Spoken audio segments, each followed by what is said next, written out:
Sa mundong puno ng hirap at pag-asa, may mga batang patuloy na nangangarap. At kahit ang mga batang nasa lansangan ay karapatan ang matuto at makapagtapos ng pag-aaral.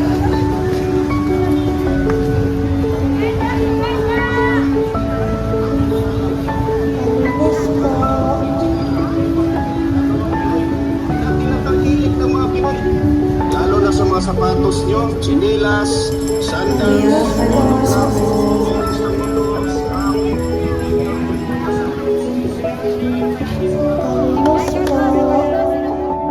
Ang Sustainable Development Goal 4 o SDG 4 ay naglalayong bigyan ng bawat bata ng legalidad, patas at inklusibong edukasyon. Ito ang pangakong walang batang may iwan, mayaman man o mahirap, nasa syudad man o nasa lansangan.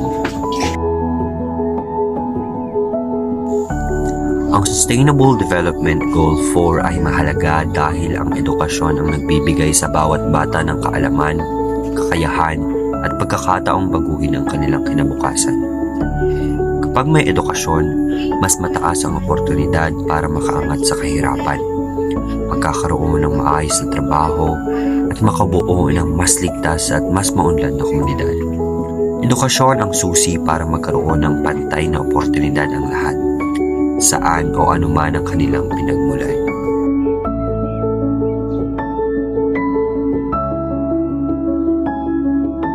Ngunit sa kabila ng kahalagahan nito, milyon-milyong mga bata ang hindi nakakapag-aral dahil sa kahirapan. Walang pera para sa pamasahe, para sa damit, para sa pagkain, kaya ang paaralan ay nagiging pangarap na lamang. At tulad ng batang ito, marami ang nangangarap na makapasok pero walang kakayahan dahil sa hirap ng buhay.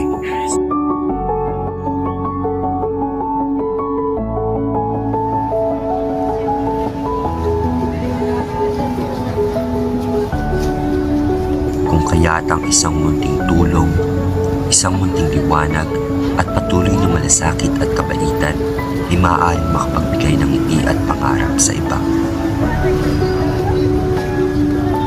Ano nga ba ang maaari nating gawin upang wakasan ito? Maaari tayong magbigay ng mga school supplies, libro at mga uniforme para sa mga batang gustong mag-aral.